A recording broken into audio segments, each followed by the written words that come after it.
देखिए बच्चों, जीएस में हिस्ट्री में मराठा एम्पायर। तो मराठा एम्पायर कहाँ पे है आप सभी जानते हैं, कहाँ था? महाराष्ट्र में, है ना। स्पेशल जो महाराष्ट्र में पुणे है वहाँ पे। बाकी इतना बड़ा साम्राज्य रहा है कि दक्षिण तक भी, पूरब की भी और उत्तर भी, ये सब करीब करीब मराठा रंग में रंग गया था, क्योंकि औरंगजेब की मृत्यु होती है और मराठा एम्पायर का जो उत्कर्ष है वो होना शुरू हो जाता है, राइज होना शुरू हो जाता है। तो ये बातें कुछ पुरानी इवेंट से भी मुझे जोड़नी पड़ेंगी जो हम पढ़ के आए हैं। जैसे कोई आपसे पूछे कि जैसे हम जानते हैं मराठा एम्पायर की जो स्थापना की है शिवाजी महाराज ने की। शिवाजी महाराज के भी कई नाम हैं, शिवाजी राजे कह देते हैं, शिवाजी राजे, शिवाजी महाराज भी कह देते हैं। और जो उनका सरनेम था वो भोसले था, क्योंकि उनके पिताजी कौन थे? शाहजी भोसले। तो शिवाजी भोसले भी इन्हें ही कहते हैं। तो जब हम बात कर रहे हैं शिवाजी महाराज की, तो यहाँ से अगर मैं क्वेश्चन पूछता हूँ आपसे कि मुगल एम्पायर एक तरफ था और मराठा एम्पायर की नींव रखी जा चुकी थी, धीरे धीरे उसमें राइज हो रहा था, उसका उत्कर्ष हो रहा था, तो शिवाजी महाराज की जो टक्कर हुई है सबसे ज़्यादा वो किससे हुई है? वो औरंगजेब से हुई है। ठीक है, क्योंकि जो लास्ट अटैकिंग एम्पीरियर था मुगल शासन में कौन था? औरंगजेब। लेकिन इतिहासकारों की अलग अलग राय है। इतिहास है जो लिखा गया है वही हम पढ़ रहे हैं, और इसलिए कई डेट और कई सन ऐसे आ जाते हैं जिनमें वाद विवाद होता है। जैसे लास्ट पीरियड की मैं बात करूं तो वो पुरंदर की संधि पढ़ी थी हमने, तो मैंने कहा था कि 22 जून 1665 भी लिखा होता है और 11 जून 1665 भी लिखा होता है। बुक वगैरह में 22 जून लिखा हुआ है, आप कहीं गूगल वगैरह पे चेक करोगे तो वहाँ 11 जून भी मिल जाएगा, और बुक्स हैं वो भी 11 जून बताती हैं। इसी मतभेद को आगे बढ़ाते हुए अगर मुझसे पूछा जाए कि जो शिवाजी थे उनका जन्म कब हुआ था, तो बहुत सी किताबें बताती हैं 1627, लेकिन बहुत सी किताबें बताती हैं 1630। इनमें भी मतभेद है कि 1627 को सही माना जाए या 1630 को सही माना जाए। अगर गूगल महाराज की बात करेंगे तो वो भी 1630 ही बताते हैं, 1630 ही बताते हैं। बुक्स वगैरह की बात करोगे आपने पढ़ रखा होगा 1627 देखने को मिलेगा। तो ऐसी बहुत सारी चीज़ें हैं जिनमें कहीं ना कहीं हिस्टोरियंस की राय अलग अलग हैं। तो जहाँ कुछ कन्फ्यूजन होगा मैं दोनों चीज़ लेके चलूँगा, ठीक है। और जहाँ प्रमाण है, पक्की बात है, वहाँ तो बस एक ही चीज़ काफ़ी है। तो हम जानते हैं मराठा एम्पायर के जो संस्थापक थे वो कौन थे? शिवाजी महाराज। अभी मैंने 3 नाम बताए, शिवाजी राजे, शिवाजी महाराज या शिवाजी भोसले। ठीक, इनका जो जन्म हुआ है जैसे मैंने ये बताया 1627 में, डेट वगैरह मैं छोड़ रहा हूँ, उसकी कोई आवश्यकता नहीं है। और कुछ मान्यताओं के अनुसार या कुछ इतिहासकारों के अनुसार 1630 भी है। ये दोनों डेट से मैं डिनाई नहीं कर सकता, तो आपको भी मैं बता रहा हूँ 1627 भी है, 1630 भी। लेकिन फिर भी मैं ऐसे लेके चलूंगा क्योंकि जो इसका कार्यकाल माना जाता है वो 1627 ही माना जाता है। ठीक, तो 1627 में इनका जन्म होता है। ये जन्म होता है ऑब्वियसली महाराष्ट्र में ही होगा, महाराष्ट्र में पुणे में जन्म होगा। और एक किला है शिवनेर, ये शिवनेर लिखा जाता है, कहीं कहीं इसे शिवनेरी लिखा जाता है, शिवनेरी। तो शिवनेर का किला, जिसे लिखना है साथ साथ लिखते रहना, शिवनेर का फोर्ट। अभी मैंने बताया कि कहीं कहीं ये शिवनेरी भी लिखा हुआ है।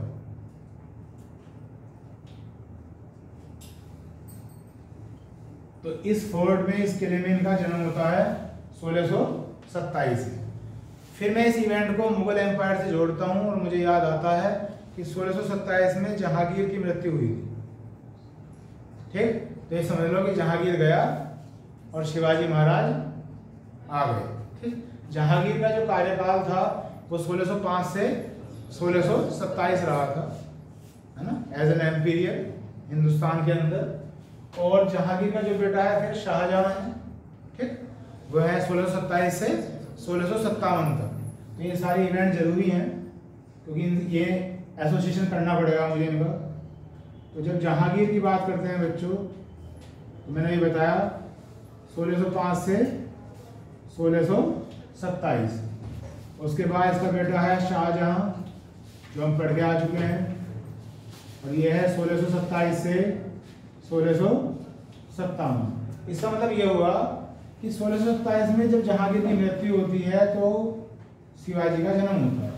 और ये जो 30 साल हैं, इस दौरान ये क्या हो गए हैं, बड़े हो गए हैं। मतलब जब जैसे शाहजहां हटा या मरा, तब तक ये लगभग 30 साल की आयु को प्राप्त कर चुके हैं। कौन? शिवाजी महाराज। ठीक। जब 30 साल की आयु प्राप्त हो गई तो पहले कुछ इन्होंने किले जीते हैं, मात्र 14-15 साल की आयु में भी जीता है किला तो। लेकिन जो ये कहता है ना कि अटैकिंग रूप ले लिया है, बहुत बड़ी आर्मी हो गई है, एक्सपीरियंस हो गया है, तो जो सबसे ज्यादा सामना हुआ है इनका किसका हुआ? औरंगजेब से। क्योंकि औरंगजेब है, और औरंगजेब कब से कब तक है? 1657 या 58 से 1707 तक। जबकि इनकी मृत्यु हो जाती है 1680 में। 1680 में। तो जो शिवाजी का जो कार्यकाल देखा जाएगा वो 1627 से 1680 काउंट होगा शिवाजी महाराज का कार्यकाल। ठीक।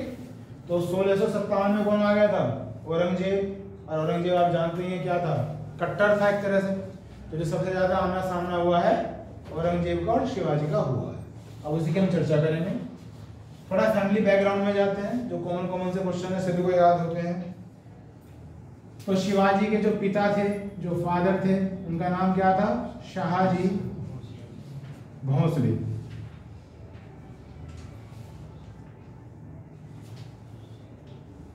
जो माता थी वो जीजाबाई थी।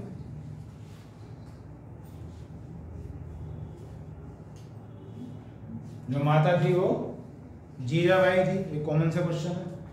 लेकिन जो शाहजी भोसले हैं, इनकी भी 2 वाइफ थी। जो दूसरी वाइफ है इनकी, उनका नाम है तुकाबाई मोहिते। तुकाबाई मोहिते, ये इनकी सेकंड वाइफ है। जो शिवाजी के पिता हैं उनकी दूसरी वाइफ तुकाबाई मोहिते। लेकिन इनका ज्यादा जिक्र नहीं होता, सबसे ज्यादा जिक्र होता है जीजाबाई। क्योंकि ये टॉपिक किस लिए पढ़ रहे हैं हम? शिवाजी महाराज की वजह से पढ़ रहे हैं। और शिवाजी महाराज की जो माता थी वो जीजाबाई थी। तो फिर यहाँ से हिस्टोरियन लिखते हैं कि जैसे जैसे शिवाजी बड़े हुए तो शिक्षा दीक्षा शुरू हुई उनकी। तो सबसे ज्यादा जो उनका प्रभाव देखने को मिला, सबसे पहले एक बच्चा अपनी माता के संपर्क में आता है, और माता पढ़ी लिखी है, अनपढ़ है, उसका बहुत बड़ा फर्क पड़ता है उस बच्चे को। फिर कहीं ना कहीं वो पिता के संपर्क में आता है बाद में, और फिर कहीं ना कहीं बाद में फिर वो समाज के संपर्क में आता है, जैसे कि हम जानते हैं। तो जीजाबाई जो थी काफी धार्मिक क्रियाओं में व्यस्त थी। ठीक। तो इन्होंने छोटी सी आयु में, एक अल्प आयु में, लगभग 6 साल, 7 साल, 8 साल, 9 साल की आयु में ही रामायण, महाभारत और जितने भी 1-2 उपनिषद भी हैं, उन सब की बहुत ही अच्छी तरीके से व्याख्या की गई और स्टोरी बना बना के किसे सुनाई? शिवाजी महाराज को सुनाई। तो जो सबसे पहले टीचर हैं शिवाजी महाराज की, उनकी खुद की माता हुई जीजाबाई। अब एक तरह से शिवाजी महाराज की आइडियोलॉजी तैयार हो गई कि जब वो बड़े होंगे उन्हें क्या करना है और कैसे करना है। ठीक। रामायण, महाभारत, हिंदू धर्म के बारे में ये सब चीज़ों ने पढ़ाई गई, समझाई गई। जब बड़े होते हैं तो बड़े होने के लिए अब उन्हें कुछ शस्त्र विद्या भी आनी चाहिए। तो शस्त्र विद्या का मतलब क्या होता है? तलवारबाजी। तो तलवारबाजी में जो है निपुण माने गए हैं शिवाजी महाराज। अभी चर्चा करेंगे उसके लिए। तो उनके फिर जो गुरु होते हैं उनका नाम है कोंडदेव। जिनके गुरु हैं वो कौन है? कोंडदेव इनका नाम है, जिनसे इन्होंने शस्त्र विद्या सीखी है, तलवारबाजी सीखी है और भी बहुत सारी क्रियाएं सीखी हैं। तो पहली गुरु मानी गई हैं जीजाबाई, और जो एक टीचर होते हैं वो कौन है? कोंडदेव, ये इनका नाम हो गया। यहाँ तक बीच बीच में हम ये सुनते रहते हैं बच्चों कि एक गुरु होता है, एक होता है आध्यात्मिक गुरु, एक होता है आध्यात्मिक गुरु। तो जो आध्यात्मिक गुरु हैं जिन्हें बोलना चाहिए स्पिरिचुअल गुरु इंग्लिश में, जो अध्यात्म की ओर ले जाए इंसान को, है ना, धर्म के लिए, धर्म और अधर्म में क्या फर्क है, शिक्षा किस लिए होती है, सही गलत की पहचान कैसे करोगे, उसे हम क्या बोलते हैं आध्यात्मिक, स्पिरिचुअल, स्पिरिट से बना है, आत्मिक। तो वे जो गुरु थे इनके वो थे रामदास। जो आध्यात्मिक गुरु थे इनके वो थे रामदास। अब जैसे हमने शब्द सुना कि वे इनके जो आध्यात्मिक गुरु थे वो रामदास थे, तो थोड़ा सा एक नया टॉपिक शुरू करते हैं। वो करते हैं महाराष्ट्र के संत कवि, महाराष्ट्र के संत कवि, सेंट पोएट्स ऑफ महाराष्ट्र, कि महाराष्ट्र में कुछ संत भी हुए हैं, साथ साथ में वे कवि भी हैं, और उन्हीं में से एक थे रामदास। जब हम महाराष्ट्र की बात करेंगे बच्चों, बहुत सारे कवि हुए हैं, लेकिन जो मुख्य रूप से नाम आते हैं वो 5 नाम आते हैं मुख्य रूप से, तो उनके बारे में समझते हैं। नंबर 1, सबसे पहला नाम है ज्ञानदेव। सबसे पहला नाम है ज्ञानदेव। बहुत ध्यान से सुनो, सब चीजों को महसूस करो, ताकि ये टॉपिक यहीं तैयार हो जाए। क्लास का यही फायदा होता है बस। इनका दूसरा नाम है ज्ञानेश्वर।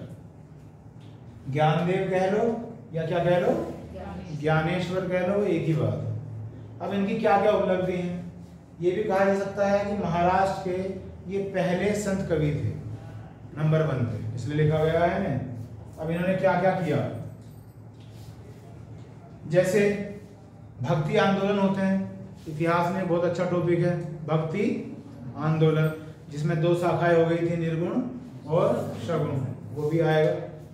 तो महाराष्ट्र में इन्होंने भक्ति आंदोलन किया, भक्ति मूवमेंट किया। इससे पहले वहां कोई भक्ति आंदोलन नहीं था, तो भक्ति आंदोलन के प्रणेता, फादर, शुरुआत करने वाले वो सब कौन है, ज्ञानदेव है या ज्ञानेश्वर, पहली बात। दूसरी बात, हम जानते हैं आज महाराष्ट्र में कौन सी भाषा बोली जाती है, मराठी। तो मराठी भाषा के रचनाकार भी यही हैं, मराठी भाषा जिन्होंने बनाई वो भी यही हैं। ये दूसरी उपलब्धि है, मराठी लैंग्वेज या भाषा के रचनाकार। जितने भी मराठी साहित्य हैं, पहले भाषा ही नहीं थी, भाषा बनाई और फिर साहित्य का मतलब लिटरेचर, किताबें लिखनी शुरू करी और मराठी भाषा का यूज किया जाना शुरू हुआ। इनके द्वारा, ज्ञानदेव जी के द्वारा। तो मराठी भाषा भी इन्होंने शुरुआत करी, फिर मराठी साहित्य भी इन्होंने सबसे पहले लिखने शुरू करे, ठीक है। और लिखते लिखते लिखते लिखते जो हिंदू धर्म की एक पवित्र पुस्तक है भगवद गीता, भगवद गीता, इस पे इन्होंने वृहत टीका लिखी। ये वृहत टीका क्या होती है, वृहत का मतलब होता है विस्तृत। ये संस्कृत के शब्द हैं, ये ऐसे लिखने पड़ेंगे, बाकी समझा मैं रहा हूँ इन्हें, ठीक है, क्योंकि ये तो एक प्रॉपर नाउन है, वो वृहत टीका ही लिखा जाएगा इंग्लिश या हिंदी। तो जो वृहत टीका लिखी, वृहत का मतलब क्या होता है, विस्तृत, बहुत बड़ा।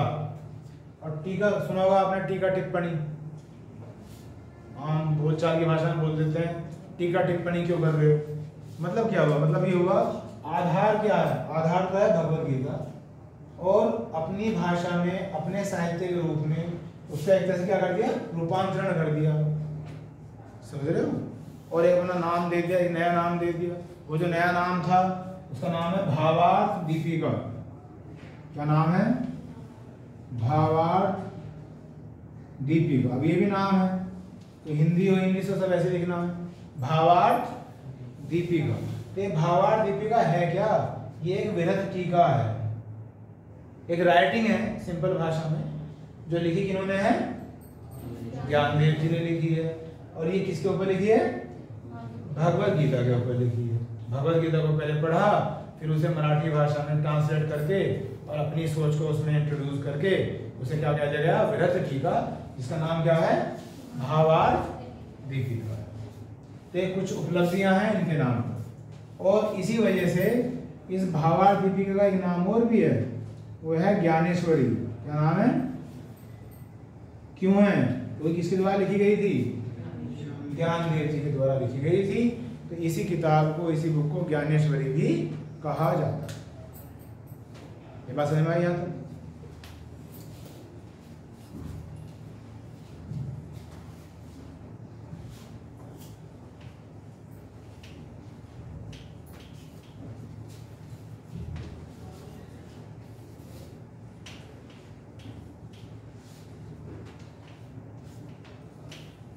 तो ये पहले संत कवि थे। उसके बाद नंबर 2 है नामदेव।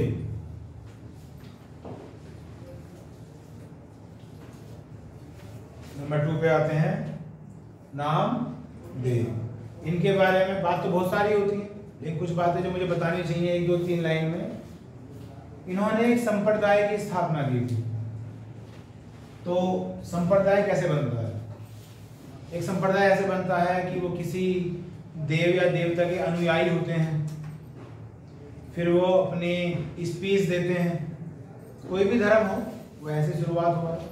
इस्लाम धर्म की बात कर रहे हैं आप, है ना, वो इस्लाम धर्म भी पढ़ाया जाए। तो जैसे हमने पढ़ा है, जैसे हमने सुना है कि एक गुफा में वो क्या करते हैं, तपस्या करते हैं। तो फिर बाहर आके कहते हैं कि देवदूत आए थे और उन्होंने मुझे शिक्षा दी है और ये कहा है कि मैं इस शिक्षा को पब्लिक में फैलाऊं। अब जिन्होंने उनकी बातों पे यकीन कर लिया, वो सब इस्लाम धर्म में आने शुरू हो गए और एक संप्रदाय या फिर बड़ा हो गया, क्या बन गया, वो एक बहुत बड़ा धर्म बन गया। संप्रदाय का मतलब छोटा, धर्म हो गया, बड़ा रूप हो गया। तो इसी तरह से इन्होंने इन नामदेव नाम के जो संत थे, इन्होंने जिन्हें पूजा, जो इनके देव थे, उनका नाम है विट्ठल। विट्ठल भगवान है, उनके ये उपासक थे। अब ये जो विट्ठल है, ये जो भगवान विष्णु है, उन्हीं का रूप माने गए हैं। भगवान विष्णु का ही अवतार माने गए हैं। जैसे आप साउथ इंडिया में जाते हैं तो बहुत सारे नए नए देवताओं के नाम सुनते हैं, तो वो भी कहीं ना कहीं भगवान विष्णु के रूप हैं या किसी भगवान शिव के रूप हैं, अन्य देवताओं के रूप माने गए हैं। तो ये भगवान विष्णु के रूप माने गए, लॉर्ड विष्णु के रूप माने गए हैं। और फिर वही बात, एक संप्रदाय बना, जो लोग इनके संपर्क में आए, उनकी शिक्षा दीक्षा शुरू हुई और इन्होंने कहा कि विट्ठल भगवान को हम पूजते हैं। तो जो एक संप्रदाय बना, उसका नाम था वरकरी संप्रदाय। वरकरी संप्रदाय, संप्रदाय को कम्युनिटी कह सकते हैं, वरकरी कम्युनिटी। ये तो नाम है वरकरी, ये फिर ऐसे लिखा जाएगा। ठीक है जी। तो ये इनके बारे में कुछ विशेष बात है, नामदेव के बारे में। विट्ठल देव को इन्होंने पूजा और एक संप्रदाय की स्थापना की, किसकी, वरकरी संप्रदाय की स्थापना। उसके बाद नंबर 3 पे जो आते हैं वो है एकनाथ। एकनाथ, ये बात हो रही है संत कवियों की, जो नंबर 3 पे है एकनाथ। इन्होंने क्या उपलब्धि हासिल की, इन्होंने की, जैसे ज्ञानदेव जी ने भगवत गीता पर विरत टीका लिखी थी, इन्होंने रामायण पे लिखी। रामायण पर टीका लिखी गई और उसका नाम रखा गया भावार्थ रामायण। भावार्थ रामायण, भावार्थ यहाँ भी था, भावार्थ वहां भी है, मतलब वही है भाव के साथ अर्थ। भाव क्या होती है, फीलिंग, और अपने हिसाब से अर्थ बताया। जो मैं टीका कह रहा हूँ, विरत टीका कह रहा हूँ, इसका नाम था भावार्थ रामायण। उसके बाद नंबर 4 है तुकाराम। नंबर 4 जो संत कवि हैं वो है तुकाराम। इन्होंने बहुत सारे लेख लिखे और जितने भी लेख लिखे वो सब धार्मिक कार्यों के लिए लिखे। धार्मिक के तो सभी ने लिखे हैं पर इनके भी बहुत ज़्यादा थे, और जो इनके लेख थे उन लेखों को किसी एक नाम से पहचाना गया, और उसका जो नाम था बच्चों वो था अभंग। क्या नाम था? अभंग। जितनी भी राइटिंग है इनकी धार्मिक रिलीजियस एक्टिविटीज के लिए, धर्म के लिए, तो उन किताबों को या उस काव्य को क्या कहा गया? अभंग, जो कभी भंग ना हो, इस नाम से संबोधित किया गया।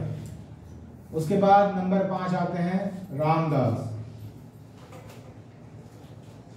और ये कहा गया कि जो 5 संत कवि थे महाराष्ट्र के, उनमें अंतिम कवि माने जाते हैं।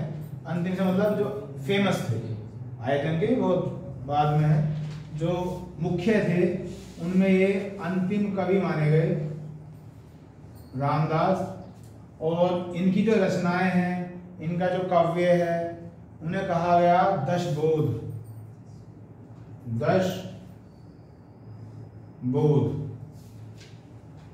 तो ये एक 2 लाइनें लिखी हैं, इनका आपको ध्यान रखना है। तो जैसे ही हमने ये देखा था, हम कहाँ रुके हुए थे? यहाँ पे रामदास। तो मैंने आपसे क्या कहा था कि जो शिवाजी महाराज के आध्यात्मिक गुरु थे, स्पिरिचुअल गुरु, वो कौन थे? रामदास।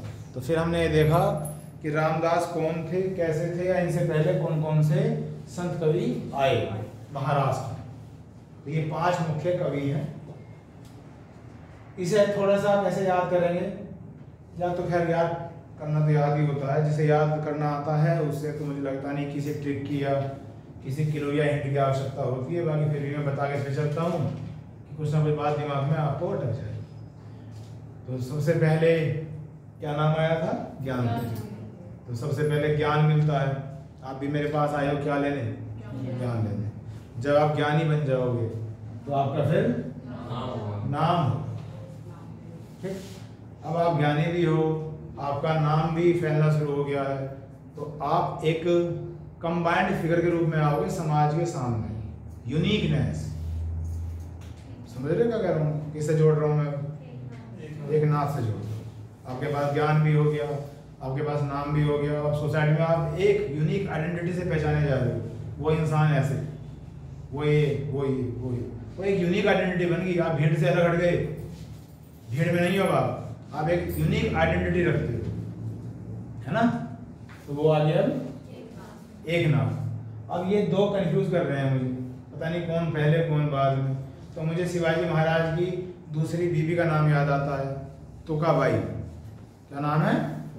तुकाबाई। तो वहां से तुका ले लो और उसमें क्या लगा दो? राम। और फिर राम से राम ले लो, राम का राम ले लो, एंड में लगा दो दास। ठीक, फिर यहाँ से भी मुझे कंफ्यूजन होता है कि पता नहीं इन्होंने जो अपना काव्य लिखा था उसे किस नाम से पहचाना गया। तो मैं दास में से आकर डंडा हटा देता हूँ। 10, हालांकि बड़ा शय है, वो एक अलग बात है। तो 10 बोध से हिंट मिल जाता है मुझे। तो इस तरह से सब चीज़ें अपना रेगुलेट कर ली जाती हैं ताकि कहीं भी कोई दिक्कत ना हो और सब चीज़ें हमारी उंगलियों पर रहे। ठीक, आगे चलते हैं। तो आध्यात्मिक गुरु तक हो गया था।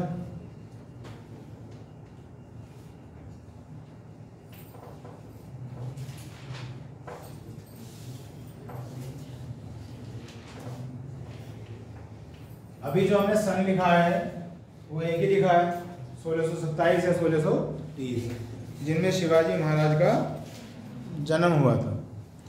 अब शिवाजी महाराज क्या थे उसका मैं आपको दर्शन कराऊंगा। हालांकि हिस्ट्री में तो इन्हें बहुत ही कम स्थान देखने को मिला है।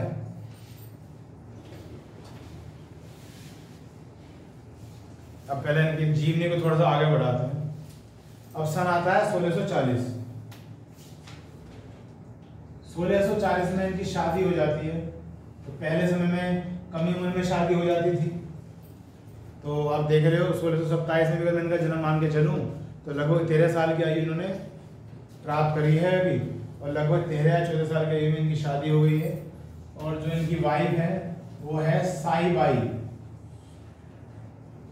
साई बाई, ये इनकी वाइफ का नाम है। शिवाजी महाराज की पत्नी का नाम है साई बाई।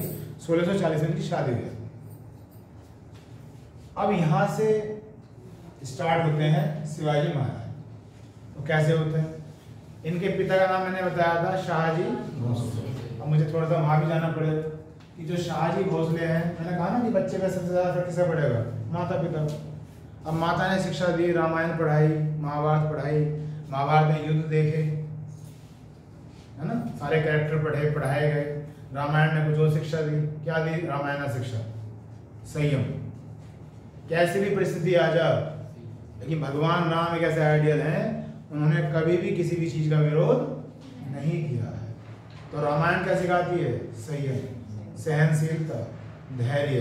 और महाभारत क्या सिखाती है? अगर संयम नहीं रखोगे तो विवाद कहां से कहां तक चला जाएगा।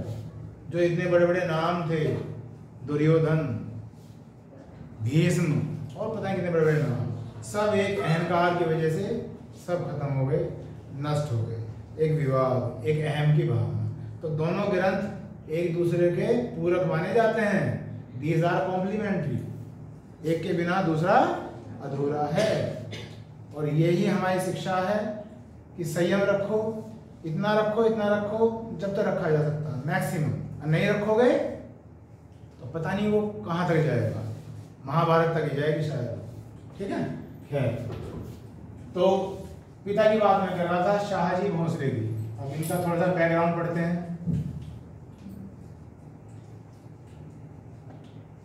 महाराष्ट्र, अब अपने मैप में देखो कि महाराष्ट्र कहाँ है, जैसे कि आप जानते हैं। उससे नीचे दक्षिण भारत में एक डायनेस्टी थी, एक इलाका था बीजापुर। क्या था? बीजापुर। ये कहानी वहां से शुरू होती है। इस बीजापुर पे जो डायनेस्टी थी, जो वंश था, जो राजा था, जो शासक था, उसका नाम था आदिल शाह। आदिल शाह। इसकी भी हम बात करेंगे। हिस्ट्री बहुत बड़ी है, कितना ही पढ़ लो आप। जो डेक्कन राज्य, दक्कन राज्य कहलाते हैं, हम ज्योग्राफी में भी पढ़ते हैं। डेक्कन प्लेट्यू पढ़ाया भी था मैंने आपको, दक्कन का पठार। ये जो हिस्सा है, ये सारा हिस्सा वही है जो महाराष्ट्र, कर्नाटक, थोड़ा बहुत छत्तीसगढ़, ये जो इलाका आता है आज की तारीख में, वो सारा क्या आता है? डेक्कन प्लेट्यू बताया जाता है। तो बीजापुर जो सल्तनत थी, इसका जो शासक था कौन था? आदिल शाह। तो इतिहास में अगर मैं थोड़ा सा और पीछे जाता हूँ तो वहाँ ये कहा जाता है कि जो दक्कन सल्तनत थी वो कई सियासतों में बट गई थी। उनमें से एक थी आदिल शाही, एक थी, क्योंकि उसका राजा ये था आदिल शाह, तो इसी नाम से पुकारा गया। हालांकि नाम से तो ये भी मुस्लिम है, और जो मुगल थे वे भी मुस्लिम ही थे। लेकिन अंतर है, अंतर यह है कि कहीं ना कहीं इसका संबंध भारत से है, जबकि मुगल जैसे हम जानते हैं कहाँ से आए हैं? बाहर से आए, है ना। वो तो मिडिल एशिया से आए हैं, जैसे कि हमने पढ़ा है। तो आदिल शाह की मुगलों से बनती नहीं थी, आदिल शाह की मुगलों से बनती नहीं थी। और इसी के शासन में ये एक बहुत बड़े उच्च पद पर थे। कौन? शाहजी भोसले, जो शिवाजी महाराज के पिता। ठीक। अब धीरे धीरे शिवाजी का जन्म हुआ, शिक्षा दीक्षा शुरू हुई, धीरे धीरे बड़े हो गए। तो वो देखते हैं कि आदिल शाही राज में किस तरह से मेरे पिता काम कर रहे हैं। इन्होंने बहुत नाम कमाया इस डायनेस्टी के अंदर, यहाँ तक कि इन्हें जागीर दे दी गई। क्या दे दी गई? जागीर। पुणे की जागीर दे दी गई। जागीर से मतलब होता है जागीरदार बना दिया गया कि आज से पुणे तुम्हारा। इतनी तरक्की करी आदिल शाह के शासन में। किसने? शाहजी भोसले ने। और जागीरदार बना दिए पुणे के। और जैसे कि पुणे में जन्म किनका हुआ था? शिवाजी महाराज। सब देख रहे हैं क्या है कैसे है, सब नोटिस कर रहे हैं, शिक्षा उन्हें मिली चुकी है। अब धीरे धीरे जो शिवाजी महाराज को शिक्षा मिली हिंदू धर्म के बारे में, हिंदू आस्था के बारे में, धीरे धीरे कहीं ना कहीं उनके मन में आने लगा कि मैं इन मुगलों को, आदिल शाह को नहीं, मुगलों को इस हिंदुस्तान से बाहर निकाल के रहूँगा धीरे धीरे। लेकिन कुछ नहीं था, कोई बैकग्राउंड नहीं था, कोई विरासत में तो मिला नहीं कि भैया बाबर मर गया हुमायूं को मिल गई ताकत, ऐसा तो कुछ था नहीं।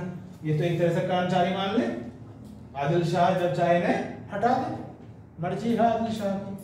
लेकिन जो शिवाजी महाराज है यहाँ से एक पर्सनैलिटी निकल के आती है, इसलिए बड़ी बड़ी डिबेट में, बड़ी बड़ी मोटिवेशन स्पीच में शिवाजी महाराज को स्पेशल समझाया जाता है कि कैरेक्टर हो तो ऐसा हो। अब उसके बारे में सुनते रहेंगे।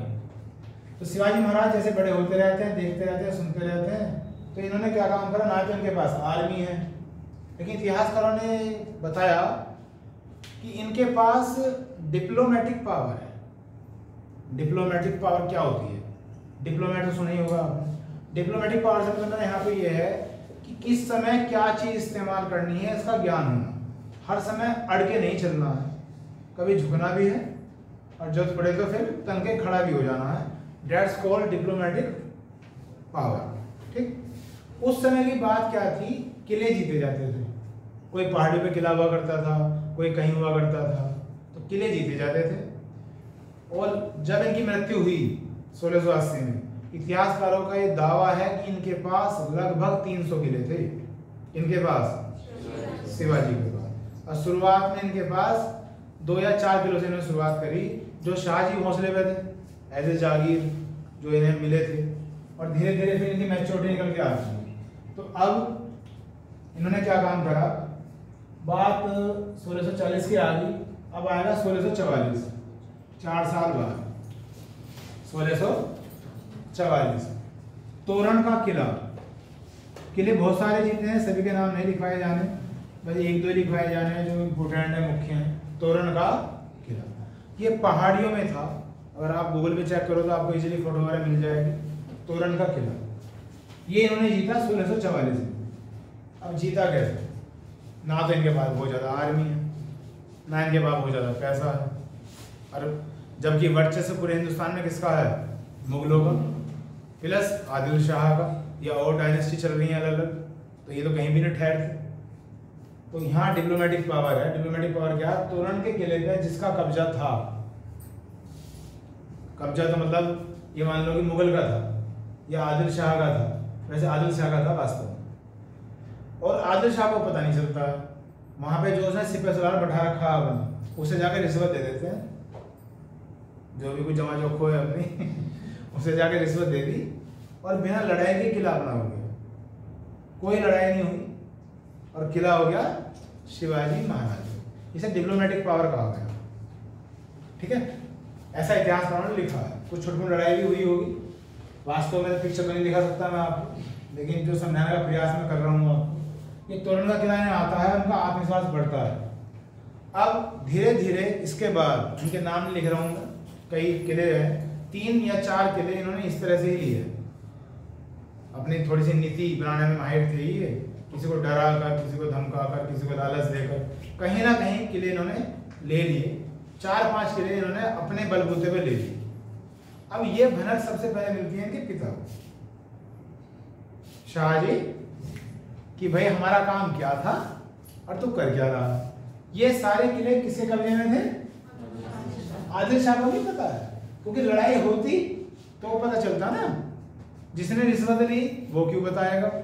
और ऐसे पता नहीं कितने किले हैं उसके पास, पता नहीं चल पाया, मतलब 2-4 साल का एक ऐसा एरिया था, पता चलेगा भी बाद में। तो सबसे पहले शाहजी भोसले को पता चलता है कि भाई ये कारनामे कर रहे हैं। तो शाहजी भोसले समझाते हैं कि ये काम छोड़ दो, इनमें कुछ नहीं है। जैसे समझाता है एक बाप अपने बेटे को, लेकिन ये नहीं मानते हैं और अपना काम जारी रखते हैं। फिर धीरे धीरे महसूस होता है कि मेरी आर्मी भी होनी चाहिए, बिना आर्मी के मैं कैसे मुगलों को भाग, दिमाग में तो मुगल है ना, उन्हें भाग खदेड़ना। तो दक्षिण भारत में नीचे की तरफ जाते हैं, वहाँ कुछ ऐसे संप्रदाय और ऐसी जाति थी जिनका उस समाज में कुछ ज़्यादा मान सम्मान नहीं था। तो ये उनके पास जाते हैं और इन्हें कहते हैं कि तुम हमारे साथ हो आज से। तो उन्होंने सीधा कहा कि हम क्यों तुम्हारे साथ होते, कि जो तुम्हें आज तक नहीं मिला है वो अब मिलेगा। मुझे क्या? मान सम्मान। और ऐसा सुनते के साथ ही फिर वो संप्रदाय इनके साथ हो जाता है, इनकी आर्मी थोड़ी सी विकसित होती है। ठीक, अब आगे चलते हैं। कुछ जब 4-5 किले जीत लिए गए इनके द्वारा, या मतलब अपने वश में कर लिए गए, अब आदिल शाह को पता चलता है। तो आदिल शाह तो बहुत बड़ी पावर है, तो शिवाजी तो अभी कुछ भी नहीं है। लेकिन जिस हिसाब से उनकी अटैकिंग नीति रही है, एक के बाद एक के बाद एक, कोई संसाधन नहीं है, कोई रिसोर्सेज नहीं है और कर रहे हैं काम को, तो इसके बाद उन्होंने खबर चलती है, बता भैया किस कौन है, उनको जी इसका बेटा है जिसे आपने जागीर दे रखी है पुणे की। तो अब ये आदिल शाह इन्हें कैद कर लेता है, नजर बंद कर लेता है शाहजी भोंसले और ये कहता है कि अगर तुमने ये काम नहीं छोड़े तो काबू करना है उस बंदे को। और एक युद्ध होता है, कौन सा, गोरिल्ला युद्ध, छापा मार। तो उसमें शिवाजी महाराज एक्सपर्ट थे, हमला करा और भाग गए, दुबक गए, इधर उधर, कोई आर्मी नहीं है, फेस टू फेस तो काम हो नहीं सकता, तो छुप के जो करना है। तो उस पर काबू इसलिए नहीं हो पा रहा भाई सामने से आ जाए कोई सेना तो या तो हार जाए या हरा दिया जाए। अब जो आदमी तलवार से काट पीट के मार मूर के लूट घुसोड़ के अपना इकट्ठा कर फिर भाग गया, फिर पहाड़ी में छिप गया, तो उसका क्या कर ले। तो काबू में कौन आए, शाहजी भोंसले ने कैद कर लिया। शिवाजी महाराज को पता चलता है और उसके बाद लगभग 5-6 साल शिवाजी को अपनी गतिविधियां रोकनी पड़ती है क्योंकि ये इनकी कैद में है। उसके बाद धीरे धीरे 5-6 साल बाद शाहजी भोंसले की मृत्यु हो जाती है और फिर जो अपना रौद्र रूप उन्होंने दबा रखा था वो और खूंखार हो जाता है और वापसी अपनी फिर वही किले जीतने की शुरुआत हो जाती है लगातार। ठीक, अब उससे आगे चलते हैं। अभी किले इनके पास ऐसे हैं 10-12। पुरंदर की संधि आते आते इन्हें हालांकि सरेंडर भी करना पड़ता है, वो मैंने पहले भी समझाया था, दोबारा भी समझाऊंगा। अब यहाँ पे आने के बाद बच्चों ये 1644 हो गया। अब एक घटना होगी 1656, आपको याद होगा, बताओ 1656 में क्या हुआ। 1656 आएगा, 1664 आएगा, 1665 आएगा, 1666 आएगा, 1670 आएगा, 1672 आएगा, फिर 1680 आएगा। 1656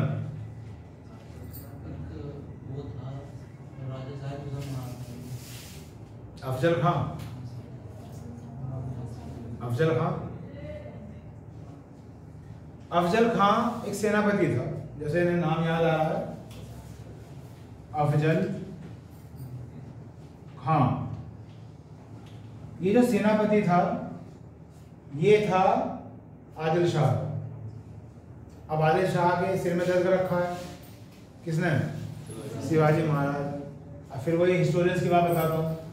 ये अफजल खां बहुत ही खूंखार था, ऐसी मतलब ऐसी पिक्चर बता रहा हूँ आपको जैसे आपके सामने पिक्चर ही चल रही है, ये समझ लो आप। ये अफजल खां एक ऐसा आदमी था, इसकी हाइट लगभग 6 या 6.25 फुट थी। शिवाजी महाराज की कदकाठी छोटी थी, 5.5 फुट के आसपास होगी। और इसके बारे में फेमस ये था कि हथियार तो बाद की बात है, बस सीधा गर्दन पकड़ता था, गर्दन मरोड़ देता था। ये कौन, अफजल खां। बहुत सारे इसने अपने हिसाब से मतलब मार रखे हैं, पहले युद्ध जीत रखे हैं, तो मतलब पूरा विश्वसनीय है ये इसका आदिल शाह। अब आदिल शाह तो परेशान है, भैया ये भी किला गया, ये भी किला गया, ये भी किला गया, पर ना ही पता चल रहा कि कोई शिवाजी है और भैया कुछ मिलता ही नहीं हो, बस अपना कब्जा हो जा। कब्जे से मतलब आप समझते हो जैसे कारगिल छोटी कब्जा ली थी, पाकिस्तान में ऊपर बैठ गए, अब आ रहा है तो हालांकि हमने वापस ले ली वो एक अलग बात है, कब्जा तो हो गया कुछ समय के लिए, तो वो वाली स्थिति है।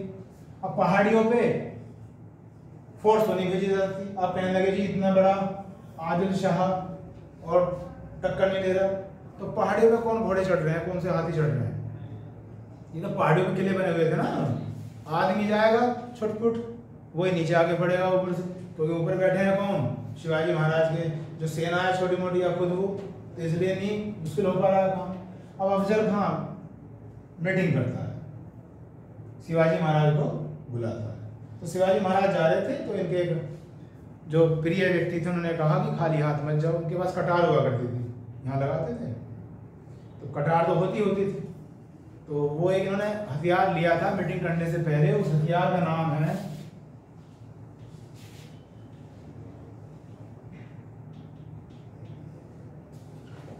बाघ नख। बाघ नख। अब बाघ क्या होता है, चीता, और नख क्या होते हैं, नाखून। तो वो होता क्या था, एक छोटा सा चाकू होता था जिसमें इस तरह से कुछ निकले हुए हैं नाखून की तरह, इसे बाग नक कहा गया। तो इन्होंने ये दिया। अब अफजल खां से जैसे मीटिंग होती है तो अफजल खां का तो वही कैरेक्टर है, उनको एक छोटा सा आदमी आ रहा है, इसे तो अकबर असद होगा, वो भेजे इसलिए था आदिल शाह ने कि युद्ध भी ना हो, और जब शिवाजी महाराज जी खत्म हो जाएंगे तो फिर तो कौन लीडर बनेगा, सीधी सी बात ये होती थी, सब नीतियाँ बनाई जाती थी। तो मीटिंग होती है और अफजल खान ने वही काम करा, गर्दन दबोच दी। अब इन्होंने अपना ये निकाला बागनक और पूरा पेट फाड़ दिया उसका। ये कहा गया है कि उसकी अंतड़ी भी बाहर आ गई थी, पूरा चीर दिया। अब ये तो खत्म हो गया एट द मोमेंट। अब जैसे इसकी मौत की खबर मिलती है किसे, आदिल शाह, ये हिल जाता है पूरा। क्योंकि जो व्यक्ति मतलब एक नाम है अफजल खां कि अगर अफजल खां छोड़ दिया किसने, आदिल शाह ने, तो दूसरे ने सरेंडर कर दिया है, बिना लड़े ही सरेंडर कर दिया है। उसे मार दिया अकेले किसने, शिवाजी ने, जिसकी कदकाठी बहुत कम थी इसके मुकाबले। तो इसे तो भाई झटका लगना वाजिब था। तो इस तरह से अफजल खां का अंत होता 1656। ठीक, उसके बाद बच्चों अब आएगा 1664 की बात करते हैं। 1664 में इतिहासकार लिखते हैं कि शिवाजी महाराज ने सूरत को लूटा, सूरत को लूट लिया, रोब कर लिया। लेकिन फिर इतिहासकार कहते हैं कि ये शब्द इनके लिए इस्तेमाल करना सही नहीं है, लूटा। तो इस समय इन्हें अपनी पावर बढ़ानी थी, और पावर बढ़ेगी कैसे, पैसा हो, रिसोर्सेज हो, संसाधन हो। अच्छा, सूरत को ही क्यों लूटा, यहाँ भी बात है। उस समय मुगल काल में ये व्यापारिक केंद्र हुआ करता था। मुगल एम्पायर में क्या हुआ करता था, व्यापार का केंद्र, बहुत बड़ा व्यापार। सूरत तो आज भी गुजरात में है, तो आज भी आप समझ सकते हो डायमंड के व्यापार वगैरह होते हैं, बहुत प्रसिद्ध जगह आज भी है, और उस समय भी थी। कारण वही है, गुजरात क्या है, बंदरगाह है, एक सी पोर्ट है, तो जितने भी इंपोर्ट एक्सपोर्ट हुआ करते थे वो वहाँ होते थे। सूरत एक व्यापारिक केंद्र था, तो वहाँ इन्होंने हमला किया। वहाँ पे एक जो लीडर है वहाँ का, जो मुगलों ने बैठा रखा है, उसका नाम है शाइस्ता खान। क्या नाम है, शाइस्ता। बहुत सारे कैरेक्टर हैं। शाइस्ता खान ये जैसे ही देखता है कि शिवाजी महाराज आ लिए हैं, छोड़ के भागता है। छोड़ के कहाँ भागता है, ऊपर वहीं बैठा था और एक विंडो सी थी, उसमें से कूदता है। तो कूदते कूदते जैसे एक इंसान नहीं हाथ पकड़ लेता किसी का, तो शिवाजी महाराज तलवार मारते हैं तो उसकी उंगली कट जाती है, तो उंगली तो वहीं रह जा किले में, और बिना उंगली के नीचे कूद जाओ, हालांकि अपनी जान बचा ले। तो ये 1664 में, उसके बाद 1670 में फिर दोबारा से हमला करता है शिवाजी महाराज इसी पे, किस पे, सूरत पे। 2 बार अटैक हुआ है, तो वहाँ से इन्हें बहुत ज़्यादा रसद मिली है, हथियार भी मिले हैं, पैसा भी मिला है, जिससे फिर उन्होंने अपनी आर्मी को और ज़्यादा बढ़ाया है और आर्मी इकट्ठा करी है।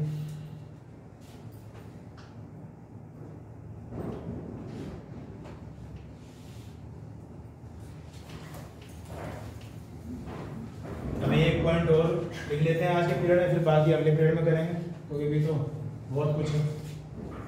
उसके बाद एक सन ले लेते हैं बच्चों 1665। तो ये मैं बात कर ही रहा था, क्या है, पुरंदर की संधि। वही डेट 22 जून और कहीं कहीं 11 जून, इनका वाद विवाद है। 1665 पुरंदर की संधि, ट्रीटी ऑफ पुरंदर, पुरंदर की संधि, ट्रीटी ऑफ पुरंदर। तो जैसे मैंने पहले भी पढ़ाया था आपको, ये जो संधि हुई थी राजा जयसिंह और महाराज शिवाजी के बीच में हुई थी। अब ये घटना क्यों हुई है हमें इसका भी देखना पड़ेगा ना, इसलिए मैंने पहले आपको ये बताया। 1664 आदिल शाह परेशान, अफजल खां मारा जा चुका है। इतिहासकार ने यह भी कहा है कि ये नीति बनाने में इतने निपुण थे, इन्होंने ऐसे ऐसे काम करे हैं। उस समय कौन बैठा है मुगल पीरियड में, औरंगजेब, जो अपनी पावर में है इस समय। शाहजहां भी रहा है और औरंगजेब भी रहा है, जैसे हमने बताया। तो जो भी बैठा है उसे कहते हैं जाके या अपना कोई प्रतिनिधि भेजते हैं मुगल दरबार में कि आप इस आदिल शाह को निपटा दो, मैं तुम्हारे साथ हूं, ठीक है। फिर अपना प्रतिनिधि भेजते हैं यहाँ आदिल शाह, क्योंकि इनके तो व्यक्ति थे ही, जब पिता ने इतना बरसों काम किया है तो प्रतिनिधि तो सब रहते हैं टच में। तो इसे कहते हैं कि तुम मुगल शाह को मुगल एम्पायर को निपटा दो, मैं तुम्हारे साथ हूँ। और वास्तव में खुद किसी के साथ नहीं होते, मतलब इतनी बड़ी ताकत बन चुके हैं ये कि आदिल शाह खुद अकेला अटैक नहीं कर सकता किस पे, शिवाजी, और मुगल एम्पायर भी नहीं कर सकता। ये इस समय इतनी बड़ी पावर में है, इतने ज्यादा किले इस समय इनके पास किले हैं, लगभग 100 से 125 किलो जीत चुके हैं इस समय, और पूरा सिक्का चल रहा है, उनका पूरा नाम चल रहा है। बहुत बड़ी आर्मी इकट्ठी हो चुकी है दक्षिण भारत से जो आई है, जो किले जीते हैं वहाँ के सैनिक भी सरेंडर हो गए, इनके साथ आ गए हैं। और पर्सनैलिटी ऐसी जबरदस्त थी है कि उन्होंने कभी धर्म के हिसाब से भेदभाव नहीं करा, जैसे हम मुगल्स में देखते हैं। हालांकि मुगल्स में भी अकबर वगैरह काफ़ी सही रहे, लेकिन औरंगजेब तो करता ही था। इनकी सेना में मुसलमान भी थे, शिवाजी महाराज की सेना में मुसलमान भी थे, कभी भेदभाव नहीं करा। नारी का बहुत सम्मान करा, कोई किला जीत लिया, वहाँ की जो नारी हैं तो उन्हें ऐसा कुछ नहीं कि मतलब ये दासी बनाई गई या कुछ इस तरह से बनाई गई, उन्हें छोड़ दिया गया।